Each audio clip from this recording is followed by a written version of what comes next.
Le Chocahuète, première partie. The Chocahuète, first part. Salut tout le monde, bienvenue dans ma cuisine, je suis Isabelle. Aujourd'hui je vous propose une recette naturellement gluten-free, milk-free, bah oui, hein, toujours ici. Euh, c'est un gâteau d'anniversaire que je fais aujourd'hui. Hein. Bon, je l'ai spécialement fait pour les enfants, hein. Donc, puisque c'est pour un petit de 4 ans. Hein. Donc j'ai choisi comme goût chocolat et beurre de cacahuète. Voilà. Donc là, histoire voilà, que le gâteau ait un petit goût de Smarties, de M&M's, voilà, un truc dans le genre. Bon.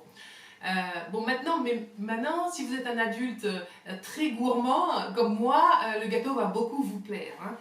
Donc, à vous de voir. Voilà. Je dois vous dire plusieurs choses. Premièrement, ce gâteau se fait en 2 jours, enfin, en tout cas en 2 étapes. Hein. Vous pouvez le faire le jour même, mais bon, il faut commencer très tôt le matin. Moi, je pense que c'est bien de le faire en 2 jours parce qu'il y a une étape de congélation. C'est pour ça qu'il y a 2 vidéos. Dans la première vidéo, on prépare le gâteau et à la fin, on le met au congélateur.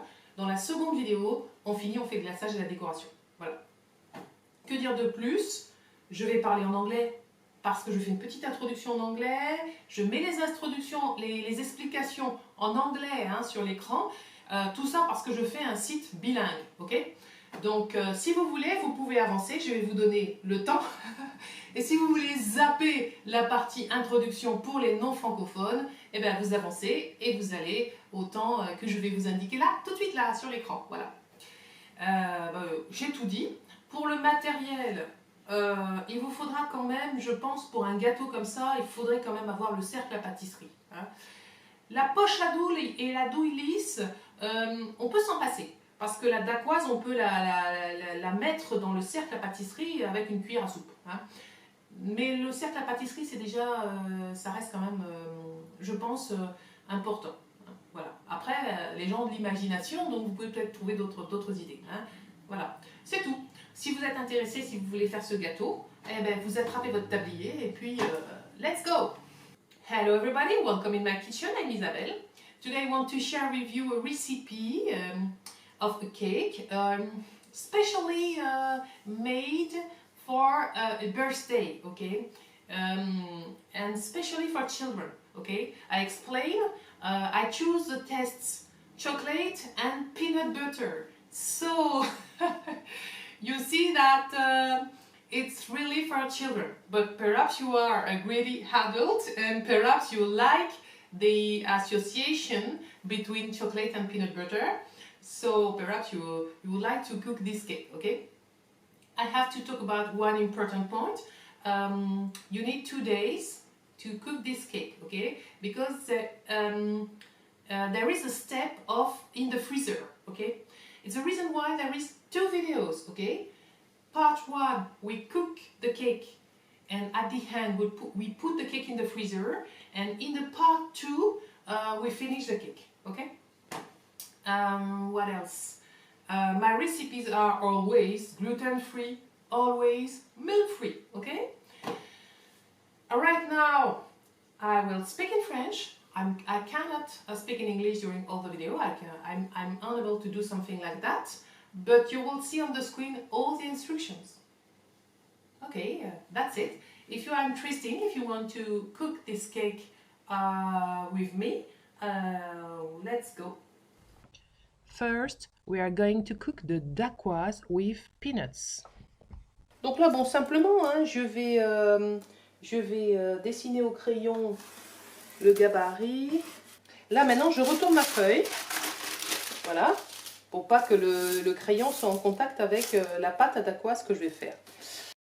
Bon, pour faire la dacquoise, vous allez faire vos pesées. Alors, il vous faut 120 g de blanc, voilà, 120 g de blanc, dans lesquels on va mettre tout de suite une petite pincée de sel, parce qu'on va les monter et ça facilite la montée. Voilà, une petite pincée de sel dedans. Les jaunes, on les garde pour faire la crème anglaise, donc on les met de côté. Hein, voilà.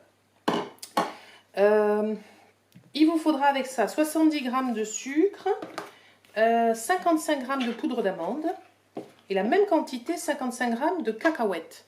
Non grillées, non salées. Voilà. Alors là, je vais aller les broyer pour en faire de la poudre. Hein.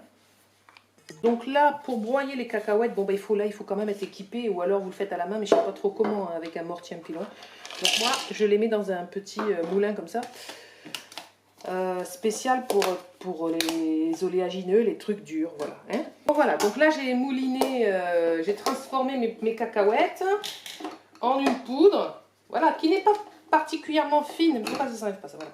Hein, mais quand même, qui est un peu comme ma poudre d'amande, quoi, hein, voilà. Donc c'est vrai que bon, de toute façon, pour faire ces recettes là, il faut cette recette, il faut quand même avoir du matos. Hein. Si vous n'avez pas de matos, ça va être difficile. Donc là, on va mettre toutes les poudres ensemble. Voilà. Et à l'aide d'un petit fouet comme ça, je vais bien homogénéiser ma poudre d'amande ainsi que ma poudre de cacahuètes. Voilà. C'est tout, hein. Voilà, donc là la technique consiste à battre les œufs. Mettez votre four à préchauffer, hein. Je ne l'ai pas dit encore, mais à 170 degrés. On met les blancs d'œufs dans le robot KitchenAid. On va les battre. Quand le fouet commence à marquer, on verse tout doucement le sucre. Ok? C'est parti.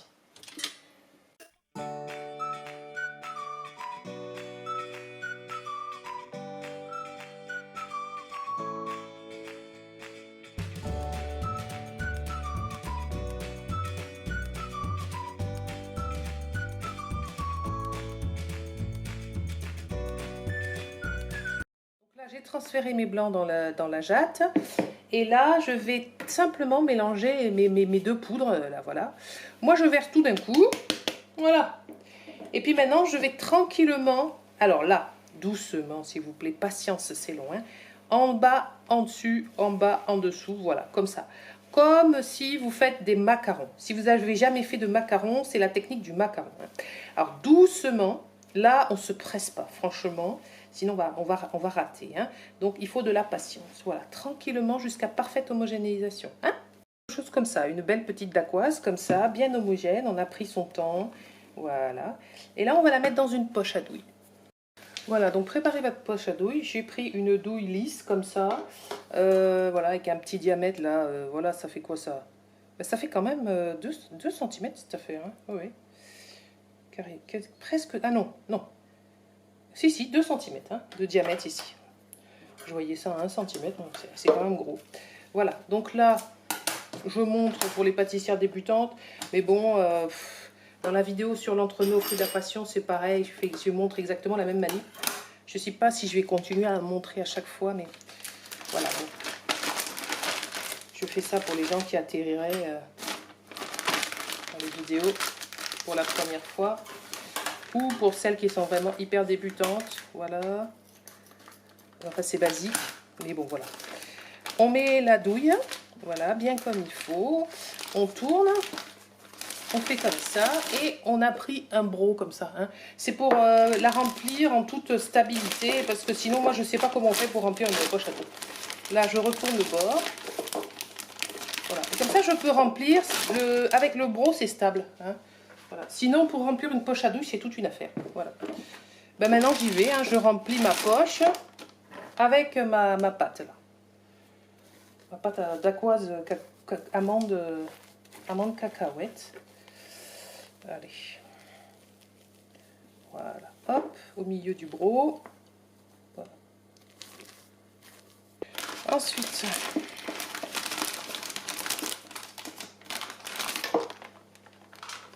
je secoue comme ça, voilà. Je pose et tranquillement, là je défais hein, pour que l'air, voilà. Et je pousse comme ça. Jusqu'à ce que ça arrive au bord de ma douille. Quand ça arrive au bord de la douille, hein, du bord supérieur, ça, je tourne ça comme ça. Voilà. Bon, c'est bon. Je vais chercher ma plaque. Donc là, maintenant, je vais pocher la dacquoise. On poche toujours, quand c'est un cercle, du milieu vers l'extérieur. Hein, je le dis parce que, voilà, les trucs bon, bah, qu'on ne sait pas forcément. Donc, je commence au milieu et je tourne en rond, comme ça, un peu comme une coquille d'escargot. En spirale, ça s'appelle, ma belle. Voilà. Pour pocher cette dacquoise, j'enfourne. Okay, now put your dacquoise in the oven, and now we are cooking the caramelized peanut. Maintenant, mettez votre dacquoise au four et nous allons préparer les cacahuètes caramélisées. Bon, là, je vais faire un espèce de truc craquant pour mettre sur la dacquoise et gras. Donc, ça va être avec du sucre, 50 grammes j'ai mis là. D'ailleurs, il faut que je le note parce que je vais oublier. Donc, 50 grammes de sucre, des cacahuètes, comme ça, comme les mêmes que tout à l'heure, et du beurre de cacahuète. J'ai dit que je mettais 80 grammes. Alors oui, le beurre de cacahuète, faites gaffe, vérifiez toujours qu'il y a la petite protection. Là, moi, je me suis fait avoir plusieurs fois parce que je ne fais pas gaffe. Parce qu'il y a des gens qui ouvrent les pots de dacatine comme ça et mettent leurs doigts dedans. Il ne faut pas prendre du beurre de cacahuète. Je montre ça parce que là, je ne travaille pas avec du beurre de cacahuète sucré. Hein. C'est vraiment de la pâte d'arachide sans sucre. Ok ? Hein, ça s'appelle la dacatine. Hein. Donc, c'est ça qu'il faut prendre. Hein. C'est non sucré. Hein. Voilà. J'insiste parce qu'il ne faut pas confondre avec le beurre de cacahuète prêt à tartiner. C'est pas ça. C'est pas avec ça que je suis en train de travailler. Hein. Ok. Let's go. Donc, là, on va partir sur le broyage de ça. Mais ce coup-ci, on le fait à la main.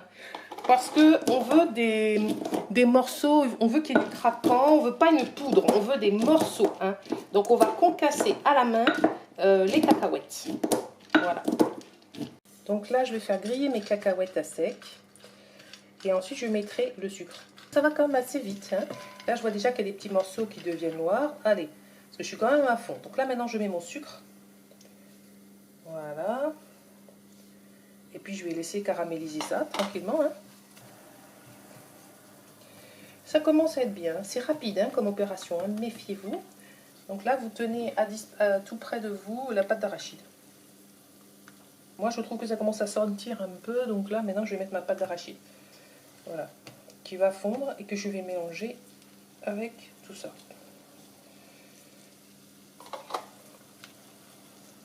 Alors, il faut l'aider à fondre, hein, cette pâte d'arachide, parce que... Voilà... Là, si vous voulez pas que ça caramélise de trop, baissez le feu.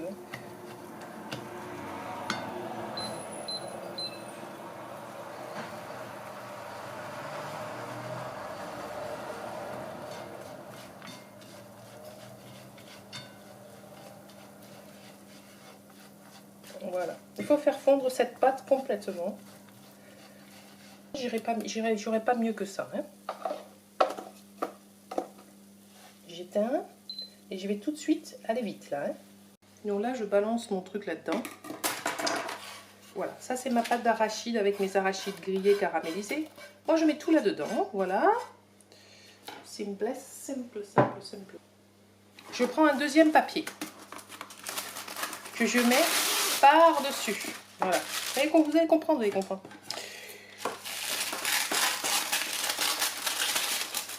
Voilà. Je vais chercher mon rouleau.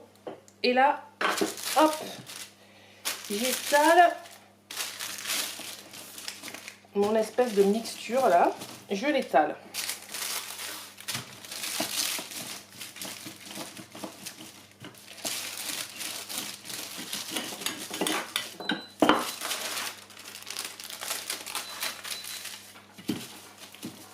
Bon ma belle, le mieux est l'ennemi du bien. Ne soyons pas perfectionnistes, ça mène à rien.